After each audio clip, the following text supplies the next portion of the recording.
Sometimes recovering from a trauma of a toxic job is really hard, and it's really easy to potentially lose yourself in that process, but it's certainly possible. And there's so much depth and goodness on the other side.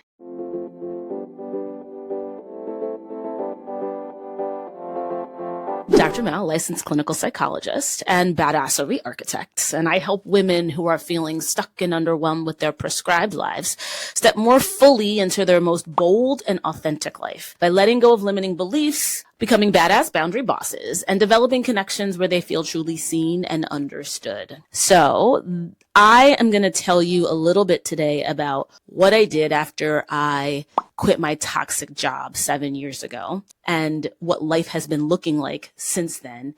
And I'm going to take you through some of the things that were helpful for me along the way, and hopefully you can pull something from there. Now, if you haven't seen part one of this story, I really encourage you to go back and watch how that dream job that I had really turned into a full-on nightmare. And I needed a recovery period.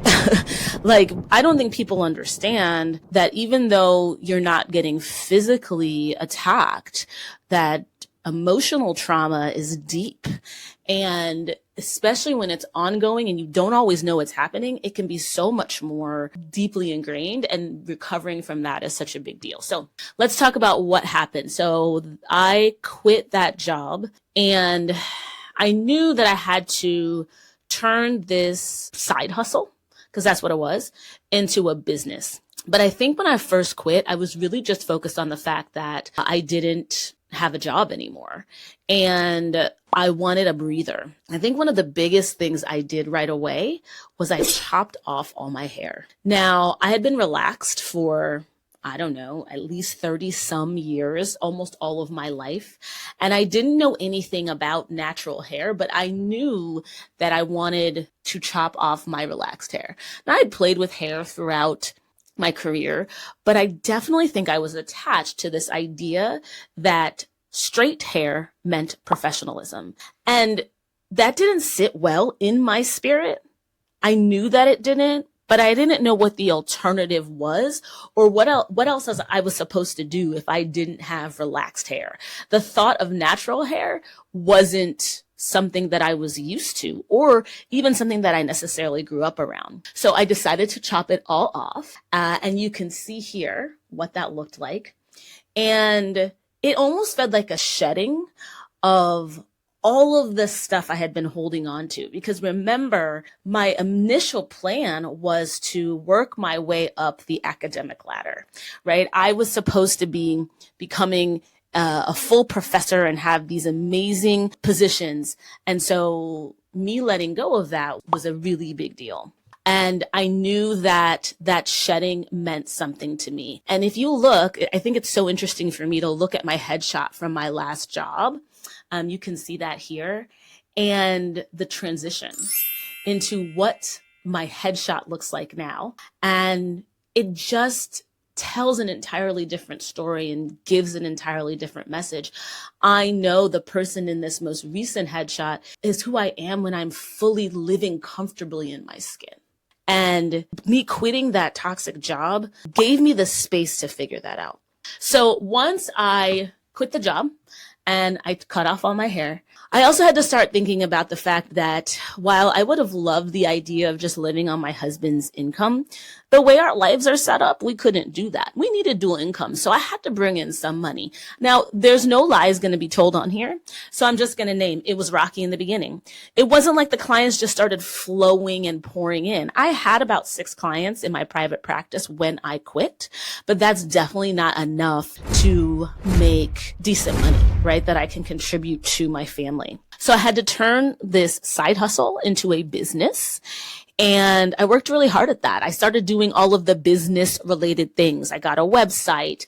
I put myself, I think I was already on a directory, but I didn't have a tax ID. I was doing things like that so that I could treat this more like a business. I started separating my money out and had a business bank account. And I can get into that in a different video to talk more about what it looks like to build a private practice. But I'm really proud of myself because in that first year, I had 6 figures. And in the second year, y'all, I doubled my income. So, and already after the first year, I made more than I ever made when I worked at my other job. And then I was able to double my income the next year and grow my business. So that felt really good. Now, in these 7 years, private practice has had its ups and downs. I had moments where I made a really beautiful profit. I then had moments when I took my profit and I thought I had invested it well and instead lost upwards of $60,000 between working with 2 companies that claimed that they knew what they were doing, but really didn't. I had to learn some discernment in business, all things that really aren't taught to you unless you're going to a business graduate school. And that is not what I was attending. I was going to a school to learn how to be a clinician, not a businesswoman. And so that transition is sometimes really difficult. And so what that also meant for me is I had to find communities where people were building businesses. And who tells you that those even exist? I didn't know. I just stumbled upon something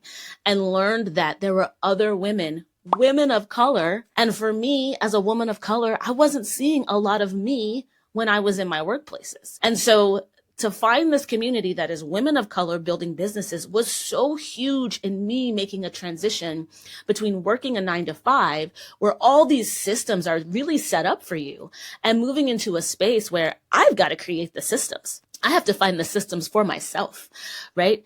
And so that was such a big thing for me to find a community where I could bounce ideas. I could talk about some of the challenges that I experienced building a business, even being a mom and building a business, right?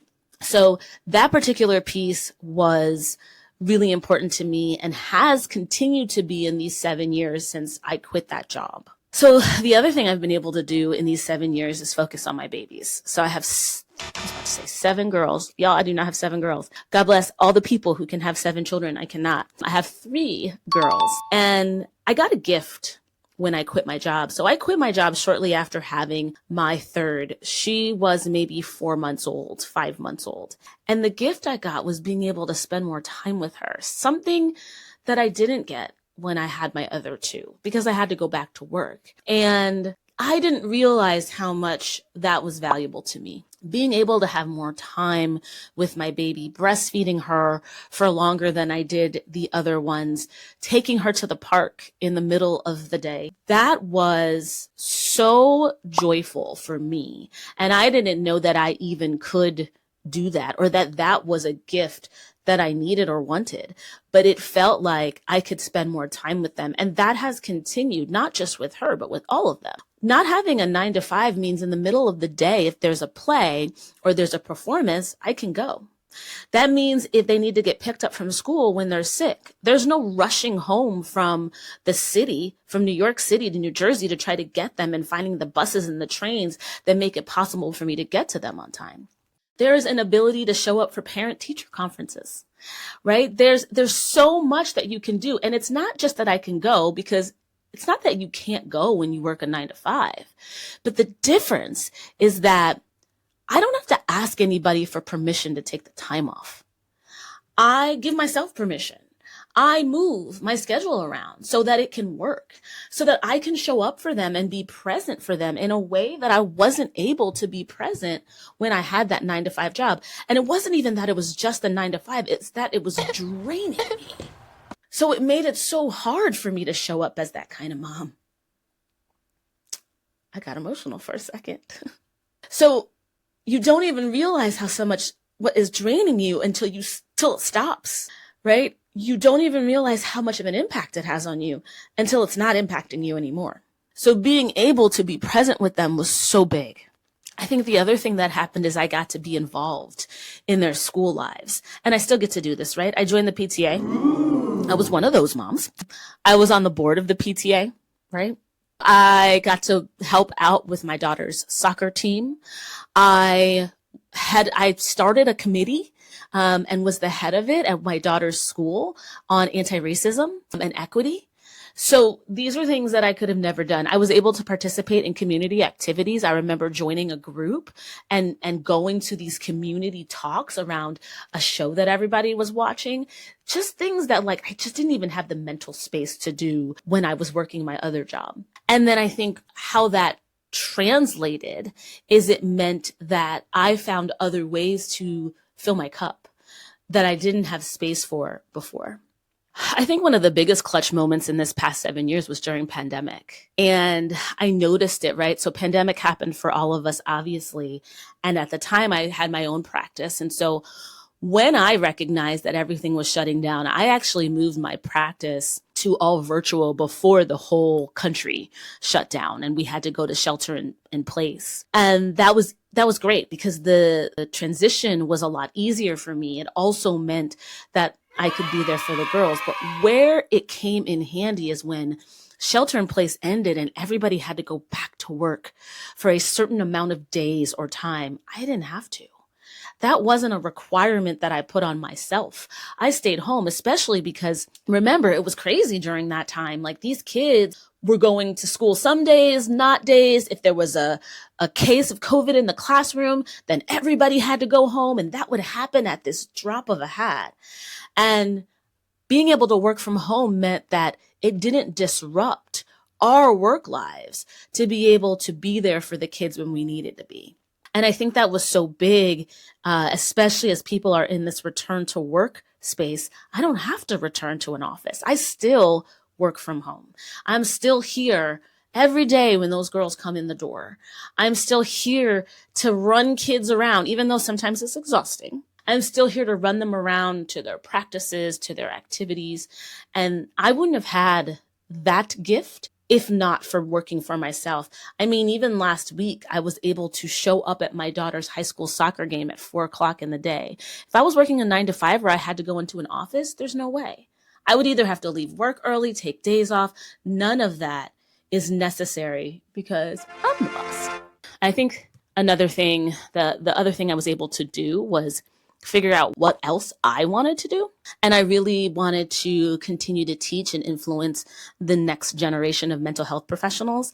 And so I did. So I've been teaching online, which has been great. And that's also flexible. And I take classes when I need it. And I think one of the biggest things I got to do a couple of years ago was teach at my alma mater in my doctoral program. And it was a daytime class. That was the only time they had. It was being taught in the middle of the day. And I, because of my schedule, was able to grab that. And man, did that feel good. That felt like, here I am doing the things that bring me joy.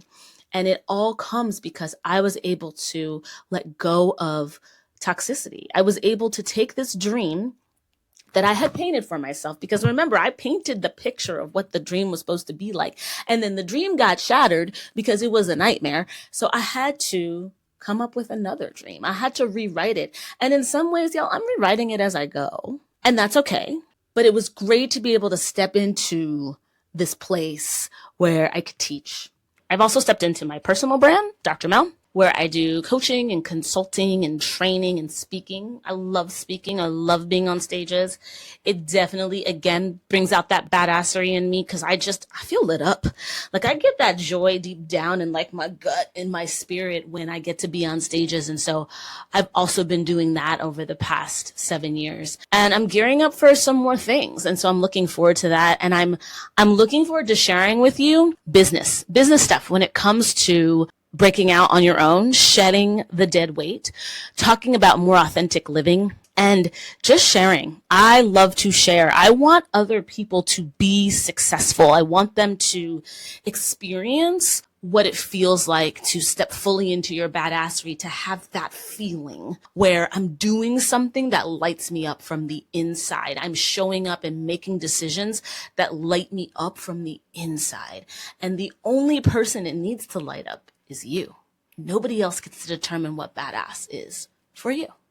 So I want you all to come hang out some more. Like, follow, subscribe to the channel. Share it with a friend that needs some encouragement about letting go of dead weight. If that's a job, if that's a partner, if that's a house, if that's a storage unit, letting go of dead weight that is just keeping you stuck because the possibilities are endless. I'll see you next time. Bye.